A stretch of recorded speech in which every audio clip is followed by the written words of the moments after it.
Hello dear student. आप सभी लोगों का हमारे यूट्यूब चैनल एग्जाम कोच पर स्वागत है। विद्यार्थियों, मैं अमरनाथ मिश्र, इतिहास शिक्षक, आप सभी लोगों को इसमें मॉडर्न इंडिया का उत्तरवर्ती मुगल काल पढ़ाने जा रहा हूं। विद्यार्थियों, इसके पहले हमने उत्तरवर्ती मुगल काल का एक चैप्टर पढ़ाया भी है, जिसकी शुरुआत हम लोगों ने किया था बहादुर शाह प्रथम से। और बहादुर शाह प्रथम को पढ़ाते समय हमने बताया था कि 3 मार्च 1707 औरंगजेब की अहमदनगर के औरंगाबाद में मृत्यु के बाद उनके 3 पुत्रों में उत्तराधिकार के लिए भयंकर युद्ध हुआ। उनके तीनों पुत्रों का नाम था मुअज्जम, आजम और कामबख्श। इसमें बड़े शाहजादे मुअज्जम ने विजय पाई और बहादुर शाह की उपाधि धारण करके वह गद्दी पर बैठे और उन्होंने अपने विरोधियों को मित्र बनाने की कोशिश की, जिसमें वो बहुत कुछ सफल भी रहे। लेकिन 1712 में, क्योंकि 1707 में गद्दी पर आए थे, 1712 में उनके गुरु गोविंद सिंह के बाद वाले सिख विरोधी बंदा बैरागी विद्रोही हो गए और उन्हीं का विद्रोह दबाते समय जंग मैदान में बहादुर शाह प्रथम की मृत्यु हो गई। इनके बाद फिर उत्तराधिकार युद्ध शुरू हुआ, जो बहादुर शाह प्रथम के 4 पुत्रों मुअज्जम, जहांदार शाह, अजीम उस्सान, रफी उस्सान और जहान शाह 4 पुत्रों में हुआ। इसमें सबसे बड़े और अयोग्य पुत्र जहांदार ने विजय पाई। उसने जुल्फिकार खां नामक एक वजीर, एक मुगल सरदार के मदद से मुगल राजगद्दी प्राप्त कर ली। हमने उसमें बताया होगा जहांदार को लंपट मूर्ख की उपाधि दी गई है। लंपट मूर्ख क्यों? क्योंकि जहांदार राजकाज में विशेष रुचि न रख करके विवाह शादी करने, सुंदर स्त्रियां निहारने, भोग विलास में लगे रहते थे। इसका फायदा उनके भतीजे और अजीम उस्सान के पुत्र फारुखसियर ने उठाया, जो बंगाल भाग गए थे। इस फारुखसियर ने अंततः मुगल राजगद्दी प्राप्त कर ली। हमें आज आपको इसी फारुखसियर के बारे में बताना है और इसके सभी बादशाहों के बारे में हम लोग क्रम से एक एक करके आज पढ़ते चलेंगे। विद्यार्थियों, इसमें बहादुर शाह प्रथम, जहांदार शाह पढ़ाए जा चुके हैं। अब नंबर है फारुखसियर का और इस चैप्टर का नाम है उत्तरवर्ती मुगल काल। चैप्टर है उत्तरवर्ती मुगल काल। इस उत्तरवर्ती मुगल काल में आज आप पढ़ने जा रहे हैं फारुखसियर। ये फारुखसियर का जो शासनकाल है 1713 से 1719 तक है। देखिए, फारुखसियर के बारे में हम इनकी उपाधि पहले ही बता दें। इतिहासकार खफी खां ने इनको घृणित कायर कहा था। इनकी उपाधि क्या है? घृणित कायर। मतलब उन्होंने लिखा है कि बाबर के वंशजों में कोई इतना कायर नहीं था जितना कि फारुखसियर थे। घृणित कायर बताया गया है इनको। और विद्यार्थियों, ध्यान रहे कि इस शासक के शासनकाल में कुछ महत्वपूर्ण घटनाएं घटी थीं। जैसे विद्यार्थियों, फारुखसियर के शासनकाल की जो महत्वपूर्ण घटनाएं हैं, आप लिख सकते हैं घटनाएं। तो क्या घटनाएं घटित हुई थी, इसके बारे में हम लोग को जानना है। तो पहली घटना थी कि ईस्ट इंडिया कंपनी के एक प्रतिनिधि मंडल मुगल दरबार में आए थे और उन लोगों के साथ 1717 की दस्तक की घटना घटी थी। ये एक घटना तो 1717 की दस्तक की है। और इसी में दूसरी घटना है कि जो सैयद बंधु हैं, जिनके सहयोग से इन्होंने सत्ता पाई थी, वे लोग नृप निर्माता के रूप में उदयी हुए इस समय तो आप लिख सकते हैं यहां पर सैयद बंधुओं का नृप निर्माता या राज निर्माता के रूप में उदय के रूप में उदय हुआ। ये दो घटनाएं हैं, ठीक। इनके समय में ये महत्वपूर्ण घटनाएं हैं। विद्यार्थियों, आइए इन दोनों महत्वपूर्ण घटनाओं के बारे में हम लोग पढ़ते हैं। 1717 की दस्तक, ध्यान दीजिएगा इस पर। जो 1717 की दस्तक है, इसके बारे में यह कहा जाता है कि फारुखसियर के शासनकाल में ईस्ट इंडिया कंपनी का एक प्रतिनिधि मंडल मुगल दरबार आया था। विद्यार्थियों, हमने आपको यूरोपीय कंपनियों का भारत आगमन जब पढ़ाया था तो उसमें बताया होगा कि 1608 में ईस्ट इंडिया कंपनी इंग्लैंड की महारानी के आदेश से भारत की तरफ बढ़ी, क्या करने? व्यापार करने के लिए। ईस्ट इंडिया कंपनी को 15 वर्ष का यहां लाइसेंस मिला था, मौका मिला था व्यापार करने का। और वे लोग जो है उस समय विलियम हॉकिंस के नेतृत्व में भारत के एक राज्य गुजरात के सूरत के तट पर उतरे और वहां से वे लोग मुगल बादशाह जहांगीर से मिलने आगरा गए थे। विद्यार्थियों, इस तरह से ये लोग मुगल बादशाहों के दरबार में आते जाते रहते थे ताकि इन्हें बेहतरीन व्यापारिक सुविधाएं मिल सकें। आप देखेंगे तो जब जहांगीर का शासन समाप्त हो जाता है तो शाहजहां के दरबार में भी ईस्ट इंडिया कंपनी के प्रतिनिधि मंडल आते हैं। और जहांगीर के बाद शाहजहां के बाद फिर जब औरंगजेब का शासनकाल आता है तो उनके दरबार में भी नॉरिस मिशन आता है। ईस्ट इंडिया कंपनी का एक प्रतिनिधि मंडल नॉरिस के नेतृत्व में आता है। मतलब ये लोग आते जाते रहते थे मुगलों के राज दरबार में ताकि उन्हें बेहतरीन सुविधाएं मिल सके। ऐसे में ही ध्यान देंगे अगर आप तो फारुखसियर के समय में भी एक ईस्ट इंडिया कंपनी का प्रतिनिधि मंडल मुगल दरबार आया था। इसमें 4 लोग शामिल थे। कितने लोग शामिल थे? 4 लोग। देखिए, इस ईस्ट इंडिया कंपनी के प्रतिनिधि मंडल में एक थे जॉन सुरमन, ये इस टीम के अध्यक्ष थे, ठीक, जॉन सुरमन। एक थे इसमें स्टीवेंसन, यही स्टीवेंसन जहाज चला के ले आए थे। और एक थे हैमिल्टन, ये जो हैमिल्टन थे ये सर्जन थे। और इसी में एक थे ख्वाजा सेहुर्द, ये इंग्लैंड से नहीं थे बल्कि ये आर्मेनिया के मुसलमान थे, अंग्रेजों के साथ यहां आए थे और ये दुभाषिया थे, ठीक, बाइलिंगुअल थे। इन्हीं के माध्यम से बादशाह से अंग्रेजों की बातचीत हुई थी, ठीक। इस टीम में शामिल जॉन हैमिल्टन जो थे, जो कि सर्जन थे, उन्हें बादशाह की सेवा का एक अवसर मिल गया। कैसे? क्योंकि फारुखसियर इस समय एक असाध्य रोग से ग्रस्त थे। कोई बड़ा फोड़ा उन्हें हो गया था जिसे बताया जाता था कि वो ठीक ही नहीं हो रहा था। और मुगल हकीम कहा करते थे कि ये ठीक नहीं हो सकता, हुजूर के जीवन पर बन आई थी, ऐसी बात लोग कहते थे। लेकिन हैमिल्टन ने अपनी कुशल सर्जरी के द्वारा बादशाह को ठीक कर दिया। और इस घटना से प्रसन्न होकर, इस सेवा से प्रसन्न होकर के अंततः फारुखसियर ने इस ईस्ट इंडिया टीम को 1717 की दस्तक प्रदान की। 1717 की दस्तक के बारे में कहा जाता है कि इसमें लिखा था, इस दस्तक में 1717 की दस्तक में लिखा था कि केवल 3000 रुपए वार्षिक मुगल राजकोष में जमा करने के बदले ईस्ट इंडिया कंपनी अर्थात अंग्रेजों को बंगाल में निर्बाध व्यापार का अधिकार दिया जाता है। ऐसा अधिकार लोगों को मिला था।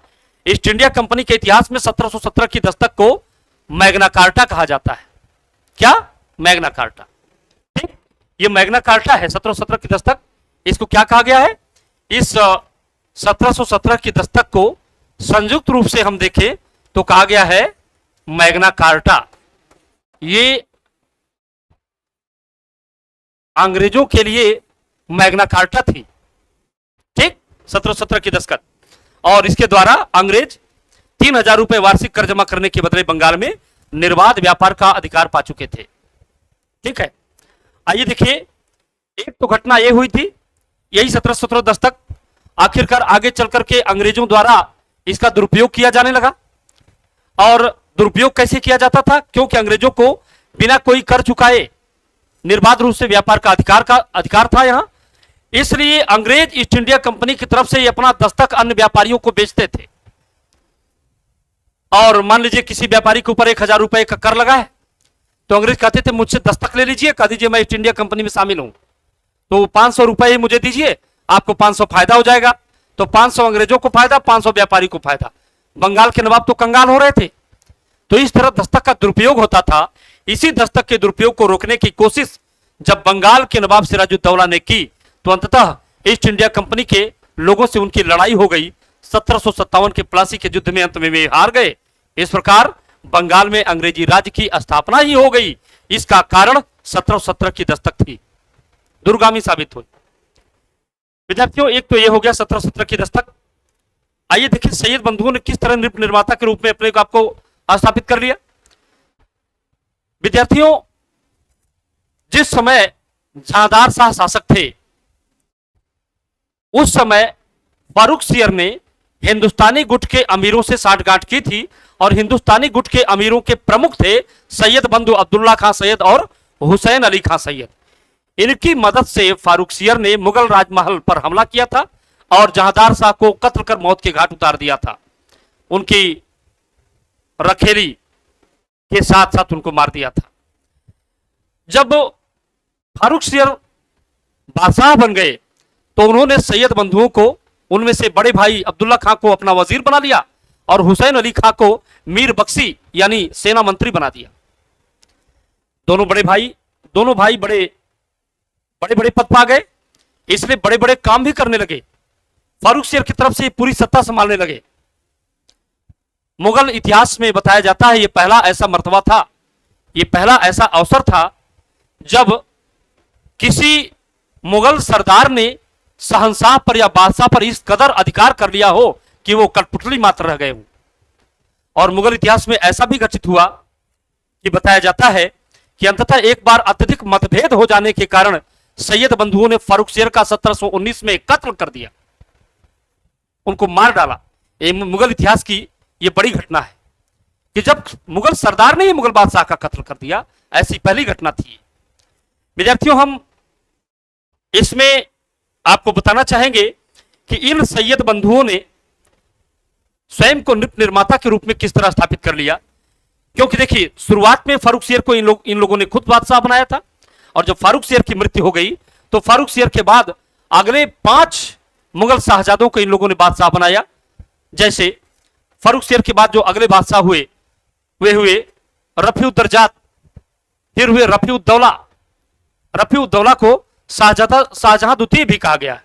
ठीक, तो जो ये नृप निर्माता बने थे, इन्होंने रफीउद्दर्जात,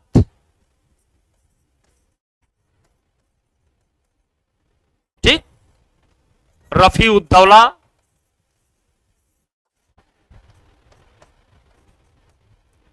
रफीउद्दौला, ये शाहजहां द्वितीय के नाम से गद्दी पर बैठे थे। शाहजहां सेकंड के नाम से गद्दी पर बैठे थे। रफीउद्दर्जात, रफीउद्दौला, नेक्शियर और मोहम्मद इब्राहिम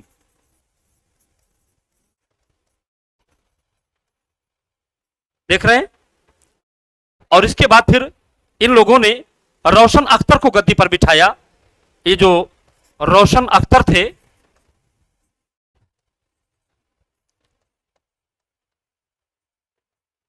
यही रोशन अख्तर मोहम्मद शाह रंगीला के नाम से गद्दी पर बैठे, यही है मोहम्मद शाह रंगीला। देख रहे हैं आप लोग, इन नृप निर्माता के रूप में किस तरह से स्थापित हुए थे। इन लोगों ने खुद फारूक सियर को सत्ता पे बिठाया था।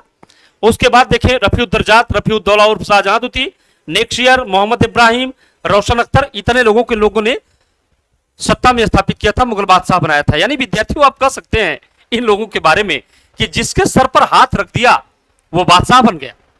ठीक, तो मुगल इतिहास में ये किंग मेकर कहे जाते हैं सैयद बंधु। जिस शाहजादे को के सिर पर हाथ रखा वो मुगल बादशाह बन गया। लेकिन अफसोस था सब बड़े जल्दी उसी वर्ष ही समाप्त हो गए और अंततः रोशन अख्तर को मोहम्मद शाह रंगीला के नाम से गद्दी पर बिठाया गया और इसके बाद से फिर समझिए इनका शासनकाल शुरू होता है जो कुछ लंबे समय तक चला था। तो विद्यार्थियों ये इतनी चीजें हैं आपके सामने उत्तरवर्ती मुगल काल में फारूक सियर के शासनकाल की घटनाओं में। हाँ विद्यार्थियों एक चीज हम और आपको बताना चाहेंगे, शायद हमने पिछले क्लास में आपको बताया भी हो, ये मुगल दरबार में जो गुट होते थे, है ना, मुगल दरबार में गुट, शायद हमने इसको बताया भी हो। मैं फिर से आपको एक बार इसको बताना चाहूंगा। मुगल दरबार में गुट, 3 गुट इसमें प्रमुख रूप से थे, 3 गुट। और इसमें मुगल दरबार में जो गुट होते थे उसमें ईरानी गुट, देख लीजिए, एक होता था ईरानी गुट, एक होता था तुरानी गुट और एक होता था हिंदुस्तानी गुट। ये देख लीजिए कि ये 3 गुट मुगल दरबार में प्राचीन समय से होते थे या कहें बादशाह अकबर आजम के समय से होते थे। वे मुसलमान जो ईरान से मुगल दरबार में मुगल बादशाह अकबर के समय नौकरी करने आए थे ईरान से, उन लोगों को ईरानी गुट कहा जाता था। वे मध्य एशिया के मुसलमान जो सम्राट अकबर के दरबार में मध्य एशिया यानी उज्बेकिस्तान, तजाकिस्तान, कजाकिस्तान से आए थे, उन्हें तुरानी गुट कहा जाता था। और वे मुसलमान जो थे विदेशी लेकिन उनका जन्म भारत में हुआ था और उन लोगों को हिंदुस्तानी गुट कहा जाता था। सैयद बंधु जो थे ये हिंदुस्तानी गुट के नेता थे। मैं समझता हूं अब आप लोगों ने मुगल दरबार के गुटों के बारे में जान लिया होगा। ये मुगल दरबार के जो गुट थे ये समय के साथ बड़े प्रभावशाली हो गए। आप देखेंगे कि औरंगजेब तक कोई गुट ऐसे शक्ति के रूप में सत्ता में प्रतापित नहीं होता था कि वो जिसको चाहे उसको राजा बना दे, जिसको चाहे बादशाह बना दे, जिसको चाहे उतार दे, जिसका चाहे कत्ल कर दे। ये औरंगजेब तक नहीं था। लेकिन जैसे ही कमजोर बादशाहों का शासन शुरू होता है वैसे ये अमीर गुट राजनीति में भाग लेते हैं और अपने अपने समर्थकों को बादशाह बना रहे हैं और उनको कठपुतली बना करके अपने शासन कर रहे हैं। वास्तव में आपने देखा किस तरह से ये जो सैयद बंधुओं का गुट था इससे ये तो नृप निर्माता ही बन गया। ठीक है, तो आपने देखा इस नृप निर्माता ने लगातार 6 बादशाहों को सत्ता में स्थापित किया था। अंततः रोशन अख्तर को मोहम्मद शाह रंगीला के नाम से सत्ता में बिठाया गया। इनको भी सत्ता प्रदान किया था सैयद बंधुओं ने ही। विद्यार्थियों ध्यान दीजिएगा कि अब आइए इस रोशन अख्तर यानी मोहम्मद शाह रंगीला के सत्ता में स्थापित होने के बाद क्या घटनाएं हुई, इनके शासनकाल की क्या क्या घटनाएं हैं, इसके बारे में जरा हम लोग जाने। अब तक तो आपने उत्तरवर्ती मुगल काल में फारूक सियर के बारे में जाना। आइए विद्यार्थियों हम देखते हैं कि इसमें अगला क्या है। अगला है मोहम्मद शाह रंगीला। अगले बादशाह का नाम मोहम्मद शाह रंगीला। ये इनका तखल्लुस था, उपाधि थी रंगीला, मतलब इनके नाम के साथ ही इनकी उपाधि लगी हुई है। खफी खान ने इनके बारे में कहा था कि रंगीले राजा हैं, क्योंकि इनके सत्ता में आने के बाद लगातार रोज व रोज, महीने दर महीने, साल दर साल दरबार में नाच गान रास रंग ही चलते थे और ये अधिक समय अपना स्त्रियों के साथ, अधिक समय अपना हिजड़ों के साथ, अधिक समय अपना नर्तकियों के साथ बिताया करते थे। राजकाज में बहुत, शासन सत्ता में बहुत भाग नहीं लेते थे। ये भी एक तरह से बिल्कुल नर्तक थे, नचनिया थे। तो आप कह सकते हैं कि बादशाहों में जब ये जंग लग जाए तो फिर बादशाह कितनी देर तक टिक सकती है। इसी कारण से खफी खान ने इनके बारे में लिखा था मोहम्मद शाह रंगीला। इनकी तखल्लुस दे दी थी रंगीला। इनका शासन काल था 1719 से 1748 तक। ये इनका शासनकाल है मोहम्मद शाह रंगीला का। और आइए हम लोग इनके बारे में पढ़ते हैं, रंगीला के बारे में किनके समय क्या क्या घटनाएं घटित हुई। ठीक, देखिए मोहम्मद शाह रंगीला के शासनकाल में एक सैयद बंधुओं को जब गुट जो था, जो बड़ा शक्तिशाली हो चुका था, मोहम्मद शाह ने अपने कुछ विश्वसनीय अमीरों खासकर निजामुल मुल्क उर्फ चिनकिलिज खां आसफ जाह के द्वारा सैयद बंधुओं का कत्ल करवा दिया। क्यों? क्योंकि मोहम्मद शाह रंगीला ने देखा था किस तरह से सैयद बंधु बड़े प्रभावशाली हो गए थे, इतने प्रभावशाली हो चुके थे, इतने शक्तिशाली हो चुके थे वे कि अंत में उनके हाथों समझिए बादशाहत की पदवी भी कठपुतली थी। इसलिए मोहम्मद शाह रंगीला ने ये उचित समझा कि इन दोनों लोगों का कत्ल करवा दिया जाए, और ऐसा ही हुआ। ठीक, तो इनके शासनकाल की घटनाओं के बारे में जरा हम देखें तो क्या क्या घटनाएं घटित हुई। घटनाएं, आइए घटनाओं के बारे में देखते हैं। तो घटनाओं के बारे में पहला आप देखेंगे सैयद बंधुओं का पतन, यह हुआ सैयद बंधुओं का पतन। ठीक, ये पहली घटना थी। ये मार डाले गए किसके द्वारा? निजामुल मुल्क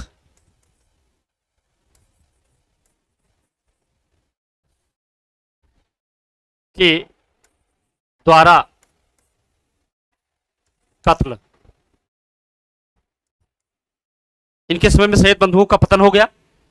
देखिए दूसरी घटना इनके समय क्या होती है कि 1720 में जजिया कर को समाप्त कर दिया गया। ये देखिए 1720 में जजिया कर समाप्त हो गया इनके शासनकाल में। ये हजारों साल से लिया जा रहा था। जजिया कर का इतिहास हजारों साल का इतिहास है। जब 712 में मोहम्मद बिन कासिम ने सिंध पर आक्रमण करके और उसे वहां के राजा दाहिर को परास्त कर दिया था, तो पहली बार उसने सिंध की जनता से जजिया कर वसूला था। ये जजिया कर का इतिहास बड़ा लंबा चौड़ा है। वहां से जजिया कर, जब भी इस्लामिक शासक इस देश पर आक्रमण किए और किसी प्रांत को जीते या देश को जीते, तो वहां की रियासत से जजिया कर लेते ही थे। जजिया कर था क्या? ध्यान रहे विद्यार्थियों, जो जजिया कर है ये गैर इस्लामिक जनता से लिया जाने वाला एक कर था। ठीक, गैर मुस्लिम जनता से लिया जाने वाला अतिरिक्त कर वाला ये अतिरिक्त कर था, यानी खराज के अतिरिक्त ये था।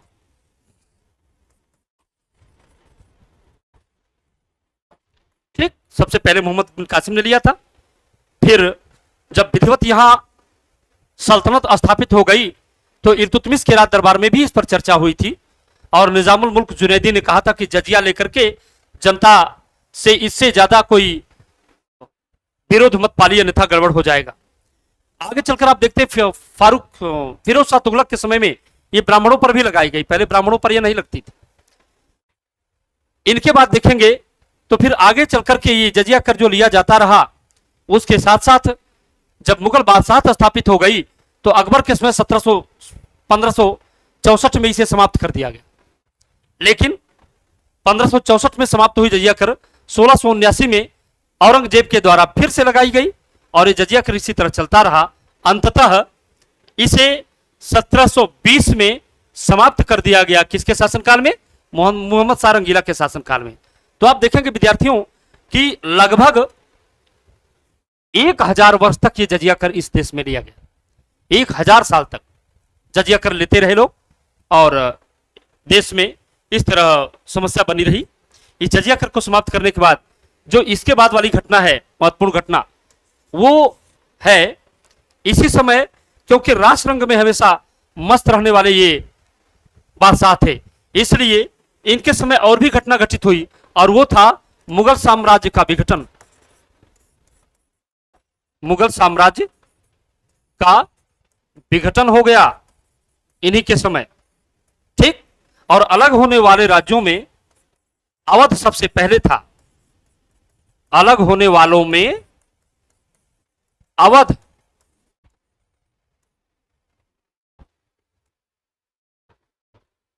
के नवाब सादत अली खां, ये सबसे पहले थे। सादत अली खां सबसे पहले थे। ठीक, आप देखेंगे इनके बाद हैदराबाद, बंगाल और उसके बाद फिर बंगस पठान, राजपुताना, भरतपुर के जाट, ये सारे के सारे धीरे धीरे मुगलों से अलग हो गए। मराठों की बात कही जाए तो मराठे कभी मुगलों के साथ थे नहीं, वो तो हमेशा लड़ाई लड़ रहे थे। इस प्रकार आप देखेंगे तो मोहम्मद शाह रंगीला की इस विलासप्रिय नीतियों के कारण मुगल साम्राज्य का पतन हो गया। ठीक, इसमें एक घटना और भी है, और वो जो घटना है 1739 में ईरान के शासक नादिर शाह का भारत पर आक्रमण हुआ। नादिर शाह का भारत पर आक्रमण, उसने यहां एल्गार किया और मुगल सेना को परास्त कर दिया। ध्यान रहे विद्यार्थियों, इनको यानी कहें मुगलों को कमजोर जानकर, अत्यंत निष्क्रिय जानकर ईरान के शहंशाह नादिर शाह ने भारत पर हमला कर दिया, क्योंकि जानता था मुगल धनवान बहुत है, लेकिन इस धन की सुरक्षा के लिए, अपने रैयत रियाया की सुरक्षा के लिए उनके पास अब शक्ति नहीं रह गई। क्यों? क्योंकि लगातार नाच रहे हैं दरबार में, तो नाच रहे तो शक्ति कहां रह जाएगी, सारी शक्ति नाच गान में चली जाएगी। ठीक, जी हां, धन संपदा है, रैयत रियाया है, बड़ा सा देश है, तो इसे संभालने के लिए, इसकी सुरक्षा करने के लिए एक बड़ी सी विशालकाय सेना भी होनी चाहिए। विद्यार्थियों, इस समय तक मुगल बड़े कमजोर पड़ चुके थे। ईरान के शहंशाह नादिर शाह ने अवसर पाकर भारत पर हमला किया। बड़े शीघ्र ही वो बिना विरोध के पंजाब को रौंदता हुआ हरियाणा तक आ गया, और हरियाणा के करनाल के युद्ध में महज 3 घंटे की लड़ाई में नादिर शाह ने मुगलों की सेना को परास्त कर दिया। ठीक, आक्रमण किया, और ध्यान रहे हरियाणा यहीं पर है, करनाल में 3 घंटे की लड़ाई में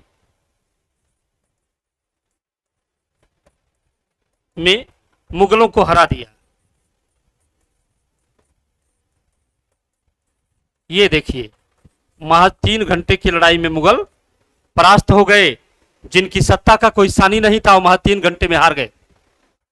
इस तरह से उसने मुगलों को परास्त किया। यद्यपि मुगलों की तरफ से अवध के नवाब भी युद्ध में भाग लिए थे, हैदराबाद के निजामुल मुल्क भी उसमें भाग लिए थे, चिनक्रिज खां, इसमें सभी लोगों ने भाग जरूर लिया, लेकिन बुरी तरह से हार गए। हालांकि चिनक्रिज खां ने बड़ी चालाकी से नादिर शाह को 20 लाख रुपए देने के बदले ईरान जाने के लिए मना लिया था, लेकिन यही गड़बड़ हो गया। अवध के नवाब, जो कि मुगल बादशाह के वजीर बनना चाहते थे, उन्होंने थोड़ा सा इसमें विश्वासघात कर दिया, और अलग से उन्होंने नादिर शाह से मुलाकात करके कहा, यदि हुजूर दिल्ली पर आक्रमण करें तो 20 लाख नहीं 20 करोड़ पा सकते हैं। अब धन का लालची तो नादिर शाह था ही, 20 करोड़ पाने के लिए उसने दिल्ली की तरफ कुछ किया। अवध के नवाब को ऐसा लगा कि इससे बादशाह पर बड़ा दबाव बनेगा और वे मजबूर होकर के मेरी शर्तों को स्वीकार कर मुझे वजीर बना लेंगे। समस्या गड़बड़ हो गई। नादिर शाह दिल्ली पहुंचा, उसने अपने कुछ सैनिकों के हत्या के बदले, क्यों हत्या उनके सैनिकों की? क्योंकि दिल्ली पहुंचने पर यह खबर फैल गई कि नादिर शाह की मौत हो गई। इस नाते कुछ लोगों ने नादिर शाह के कुछ सैनिकों को मार दिया, जिसके बदले नादिर शाह ने दिल्ली में कत्लेआम का आदेश दिया। भयंकर कत्लेआम हुआ।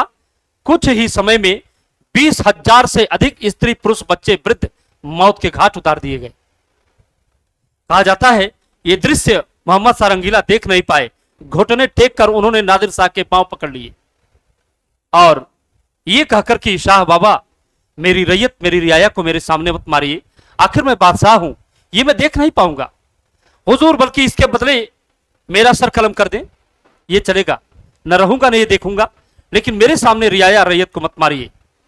नादिर शाह का भी दिल थोड़ा पसजा, वैसे वो सब तो इतने क्रूर होते हैं कि उनको कहां से दया माया, लेकिन फिलहाल उन्होंने कहा, उठिए मुगल बादशाह, कोई बात नहीं है, हम कत्लेआम तो रोक देंगे लेकिन मुगल महल को हम लूटेंगे, तैयार हो?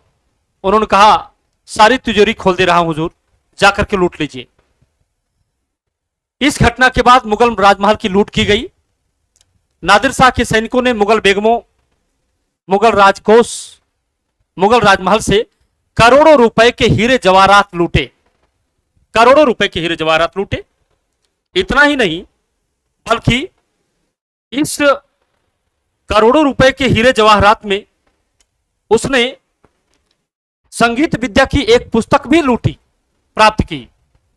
और इसी समय उसने कोहिनूर हीरे के बारे में सुन रखा था कि दुनिया का बेशकीमती हीरा मुगल बादशाह अपने मुकुट में पहनते हैं।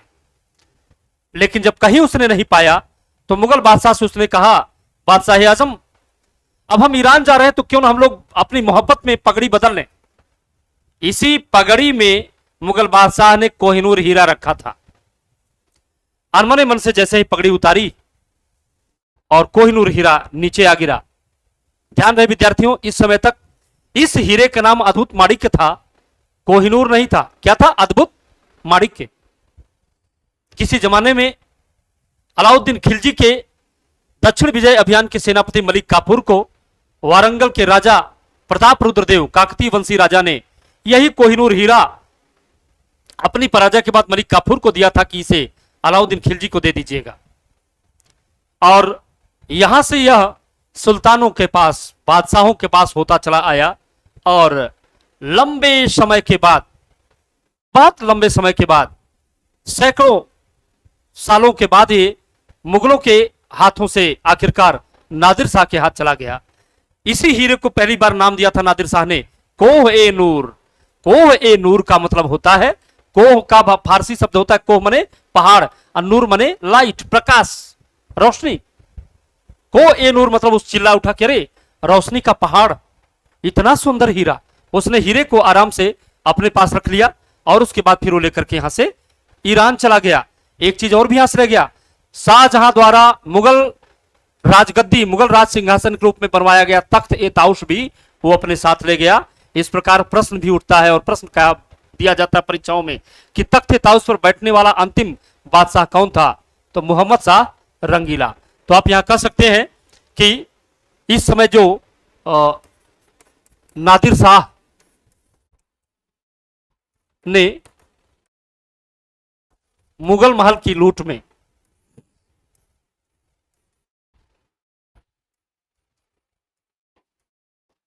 को लूटकर करोड़ों रुपए के हीरे जवाहरात, उसने करोड़ों रुपए के हीरे, सोने, चांदी, ठीक, संगीत विद्या की एक पुस्तक, संगीत की एक पुस्तक प्राप्त की, ठीक, तख्त ए ताउश, ये मुगल राज सिंहासन था, मुगल सिंहासन था ये, इसे शाहजहां ने बनवाया था एक ईरानी कलाकार बेबादल खां के द्वारा। उस समय 1 करोड़ रुपए की लागत से ये बना था तख्त ए ताउश। और कोहिनूर हीरा, कोहिनूर हीरा लूटकर अपने साथ ले गया।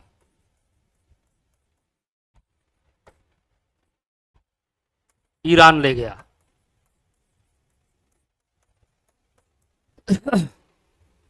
विद्यार्थियों, 1748 में रंगीला की मृत्यु हो गई।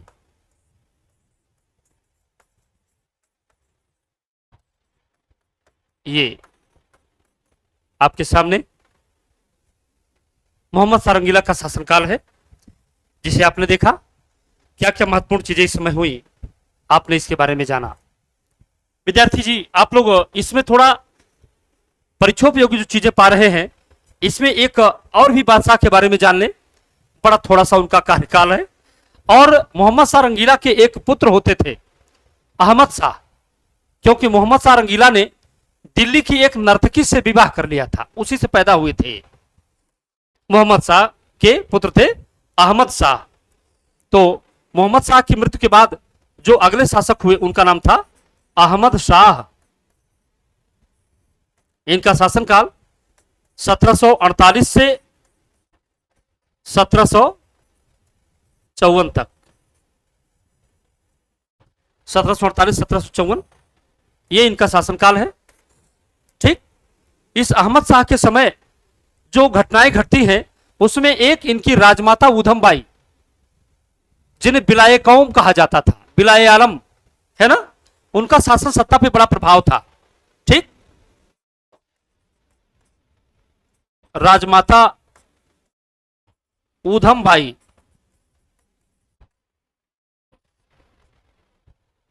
इनको बिलाए आलम कहा जाता था, बिलाए आलम। ठीक, का शासन पर बहुत प्रभाव था।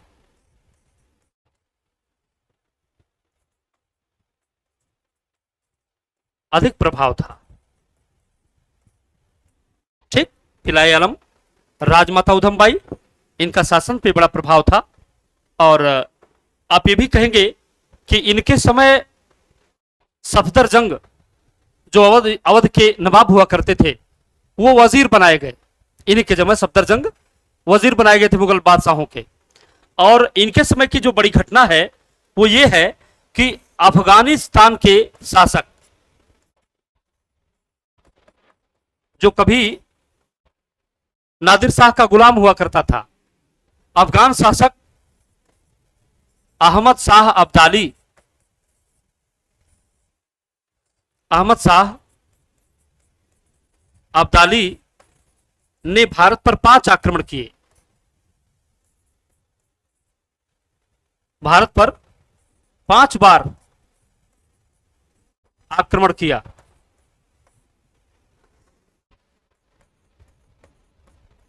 और प्रत्येक बार मुगल बादशाह परास्त हुए।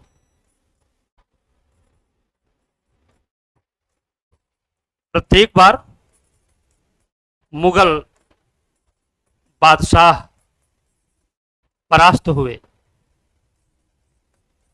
ये इनका शासनकाल है और बड़ी घटना इनके साथ यही है। बड़ी घटना, अहमद शाह के नाम राशि थे अहमद शाह अब्दाली, इनके समकालीन थे। 5 बार इनके समय हमला करते भारत पे, 5 बार अहमद शाह युद्ध से भाग जाते हैं, हार जाते हैं। और कारण विशेष भी था, शासन पर इनकी पकड़ उतनी मजबूत नहीं थी, बल्कि राजमाता ऊधम बाई, जिन्हें बिलाए आलम की उपाधि दी गई थी, वो शासन पे अधिक प्रभावी थे। यानी मुगल बादशाह का शासन पे बहुत प्रभाव नहीं था। 1754 में इनकी मौत हो गई। और इनकी मौत के बाद अंततः 1754 से 1759 के बीच आते हैं आलमगीर, आलमगीर शाह, 1754 से 1759। तो आइए अगले बादशाह के बारे में हम लोग जरा देखें कि आलमगीर शाह के शासनकाल में क्या घटनाएं घटी। विद्यार्थियों, ये रहे आलमगीर शाह।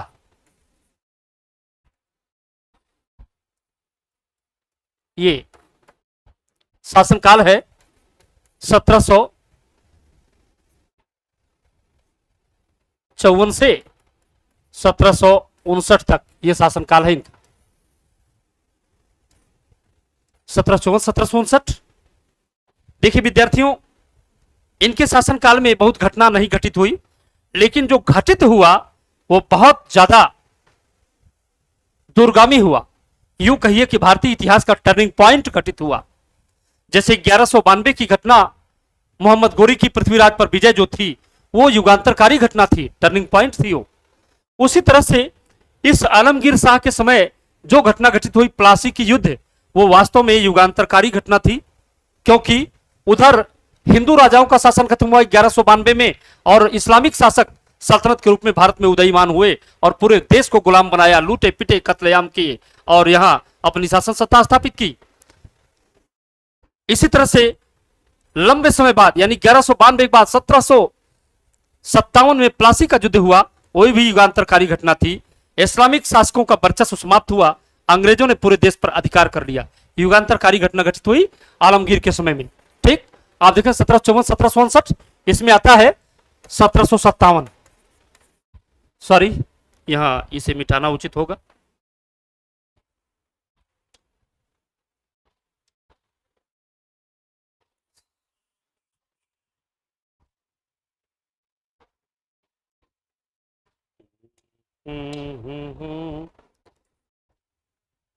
डर डर डर डर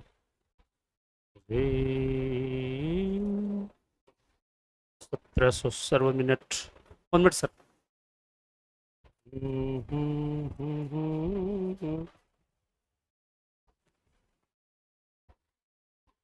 ठीक सर।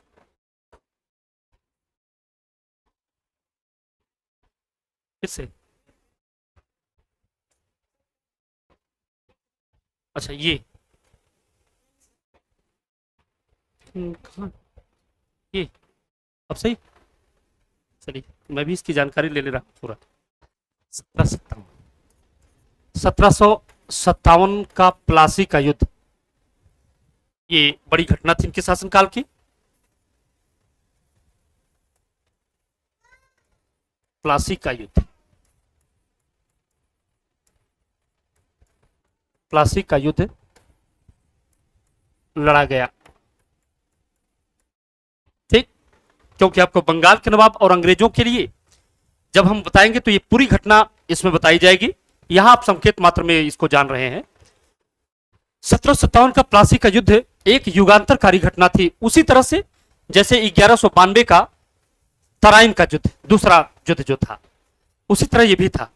यहां पर क्लाइव ने बंगाल के नवाब सिराजुद्दौला को बुरी तरह परास्त कर दिया, युद्ध में उनकी हत्या कर दी, और कुछ समय तक वह नृप निर्माता के रूप में मीर जाफर, मीर कासिम लोगों को नवाब बनाता रहा। उसके बाद अंग्रेजों ने बंगाल पर पूरी तरह अधिकार करके अंग्रेजी राज्य की नींव डाल दी, साम्राज्य की स्थापना ही कर लिया। यह घटना जो 1757 का प्लासी का युद्ध जो लड़ा गया था, ये आलमगीर शाह के समय 1754 से 59 के बीच, 1757 आता है, उसी समय लड़ा गया था। इनके शासनकाल में बस यही इतनी बड़ी घटना है, ठीक।